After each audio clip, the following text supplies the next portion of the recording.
अस्सलाम वालेकुम। I hope आप सब खैर खैरियत से होंगे। So today I am going to discuss some very very common phrases that you need to know for your NAATI Urdu CCL exam. So ये बहुत इंपॉर्टेंट फ्रेजेस हैं जो कॉमनली आपके नाटी उर्दू सीसीएल एग्ज़ाम में आ रही होती हैं। Let's see. First one is as soon as possible, जिसकी ट्रांसलेशन आप इस तरह करेंगे कि जितना जल्दी हो सके। ये आपको ऑब्वियसली पहले से पता होगा, लेकिन यहाँ पे मेंशन करना इसलिए ज़रूरी था कि इस तरह की चीज़ें नाटी उर्दू सीसीएल में बहुत कॉमनली आ रही होती हैं। Second is sorry to hear that, सुनकर अफसोस हुआ। Next is I am glad to see you here, आपको यहाँ देखकर खुशी हुई। या आई एम हैप्पी भी कह सकते हैं, आई एम ग्लैड भी कह सकते हैं। I am glad to see you here, आपको यहाँ देखकर खुशी हुई। गुड बाय, खुदा हाफिज़। गुड बाय, खुदा हाफिज़। हाय या हेलो दोनों के लिए आपने जब उर्दू में कहना है, ट्रांसलेशन करनी है, तो उसके लिए सलाम का वर्ड यूज़ करना है। और अगर ऑब्वियसली सलाम होगा तो इंग्लिश में आप उसको कहेंगे हाय और hello. Next is what is your concern, इसका होगा आपका क्या मसला है, या आप कंसर्न की जगह प्रॉब्लम भी कह सकते हैं। व्हाट इज़ योर प्रॉब्लम, आपका क्या मसला है। Next is how long it will take. For example कोई बात हो रही है कि जिसमें कहा जा रहा है कि आपको ये कह दें कि आप अपने बारे में पूछ रहे हैं कि मुझे फॉर एग्ज़ाम्पल वीज़ा मिलने में कितना टाइम लगेगा, ठीक है। तो आप इस तरह पूछेंगे, how long it will take to get the visa. How long it will take to get a visa, यानी कि how long it will take का मतलब होगा कि किसी भी काम में, यानी जिसकी बात हो रही है कि उसमें कितना वक्त लगेगा, तो उसके लिए how long it will take. Okay, so next is otherwise. आपके पास जहाँ भी किसी सेगमेंट में अदरवाइज वर्ड आएगा तो उसके लिए आप उर्दू में बोलेंगे वरना, ठीक है। यानी अदरवाइज से पहले एक बात हुई है और उसके बाद ऑब्वियसली दूसरी बात हुई है, तो मिड में ये वर्ड आया, तो उसके लिए आपने जो ट्रांसलेशन करनी है उर्दू में, तो उसके लिए आपने वरना कहना है। एनी हाउ और एनी वेज के लिए आपने कहना है बहरहाल, ठीक है। एनी हाउ और एनी वेज, बहरहाल। नेक्स्ट इज़ हाउ एवर, अलबत्ता। हाउ एवर, अलबत्ता। सो, लिहाजा। सो, लिहाजा। Next is I don't understand या आई डू नॉट अंडरस्टैंड, इसके लिए आप होगा I do not understand what to do, मुझे समझ नहीं आ रहा कि मैं अब क्या करूं। या अगर होता कि मुझे क्या करना चाहिए, व्हाट शुड आई डू, इस तरह होता वो। और अगर ये है कि मुझे समझ नहीं आ रहा कि मैं क्या करूं, I don't understand what to do.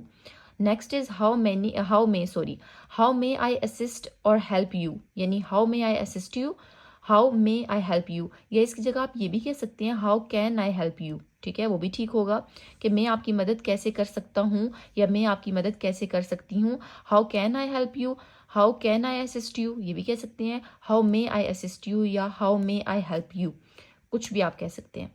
Next is मैं आपको इंतज़ार करवाने के लिए माजरत खा हूँ। फॉर एग्जाम्पल आप को डायलॉग में आता है, दो लोगों के दरमियान कॉन्वर्सेशन है और एक जो है वो कब से इंतज़ार कर रहा है और दूसरा उसे कहता है कि मुझे दुख है कि मैंने आपको इतना इंतज़ार करवाया। तो वो जब इस तरह कहेगा कि मैं आपको इंतज़ार करवाने के लिए माजरत खा हूँ, तो उसके लिए होगा I am sorry to make you await. ये देखिए इसका सेंटेंस स्ट्रक्चर कि I am sorry to make you await, मैं आपको इंतज़ार करवाने के लिए मुआज़रत ख्वाह हूँ, यानी शर्मिंदा इन अ सेंस कि वो ये कहना चाह रहा है कि I am sorry to make you await. Okay, so next is मैं आपको आगाह करूँगा या मैं आपको मतला करूँगा। इन दोनों में से कोई भी अगर आपके पास आ जाता है वर्ड, इन दोनों का मीनिंग सेम है, आगाह और मतला करना। उसके लिए आप इन्फॉर्म का वर्ड यूज़ करते हैं, ठीक है। ये आपके पास आपकी वोकेबलरी लिस्ट में लाजमी ये वर्ड होना चाहिए, बहुत इंपॉर्टेंट वर्ड है। इन्फॉर्म का मतलब होता है या तो आगाह करना या तो मतला करना। सो आई विल इन्फॉर्म यू, मैं आपको मतला करूँगा, I will inform you. Okay, so the next phrase is मैं यकीनी तौर पर आपकी इस मामले में मदद कर सकती हूँ, या मैं यकीनी तौर पर आपकी इस मामले में मदद कर सकता हूँ। फॉर एग्जाम्पल कोई वही बात कि दो लोगों के दरमियान कोई कॉन्वर्सेशन हो रही है, एक इंसान दूसरे को बोलता है कि आई नीड योर हेल्प, मुझे आपकी मदद की ज़रूरत है, या मुझे आपकी मदद दरकार है, यानी मुझे आपकी मदद चाहिए। तो आगे से जो दूसरा बंदा है वो अगर उसे कहता है कि मैं यकीनी तौर पर आपकी इस मामले में मदद कर सकता हूँ, तो उसके लिए इंग्लिश में ट्रांसलेशन उसकी इस तरह होगी, आई can certainly help you in this case. यानी केस का मतलब होगा मामला और सर्टेनली मतलब होगा यकीनी तौर पर, ठीक है। So I can certainly help you in this case या इन सच केस, जो भी है। नेक्स्ट इज आपकी खिदमत का शुक्रिया या आपकी खिदमत। अगर खिदमत होगा तो सिंगुलर के लिए आप वही बात की सर्विस यूज़ करेंगे खिदमत के लिए, और खिदमत है प्लूरल है तो ऑब्वियसली सर्विसेज यूज़ होगा। तो आपकी खिदमत का शुक्रिया या आपकी खिदमत के लिए शुक्रिया एक ही बात है, thank you for your services.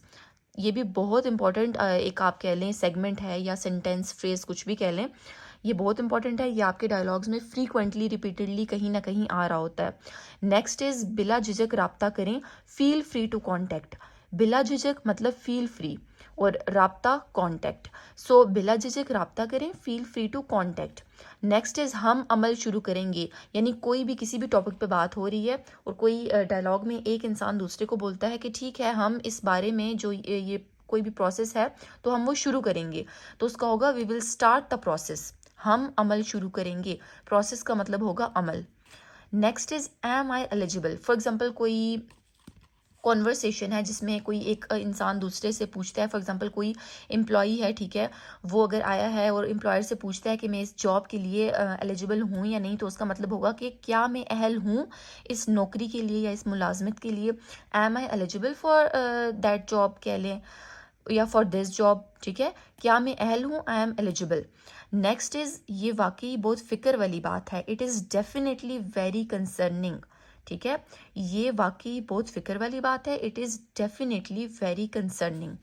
Next is मैं आपको हम आपको जल्द ही बताएंगे, we will tell you shortly. ये भी बहुत इंपॉर्टेंट आपके पास एक सेंटेंस है, फ्रेज है कि हम आपको जल्द ही बताएंगे, we will tell you shortly. For example कोई भी इंफॉर्मेशन देनी है, कुछ भी बताना है, सो ये ओवर द फोन या फेस टू फेस कोई भी किसी को कह सकता है कि मैं जल्द ही आपको बताऊंगा, so I will tell you shortly. So ये इंपॉर्टेंट आपके पास सेगमेंट्स थे जो कि बताने आपको बहुत ज़रूरी थे। ये आपके नाटी उर्दू CCL एग्जाम्स में बहुत फ्रिक्वेंटली आ रहे होते हैं। काइंडली आप अपने पास नोट्स में ये सारे लिख लें और इनकी अच्छे से प्रैक्टिस कर लें।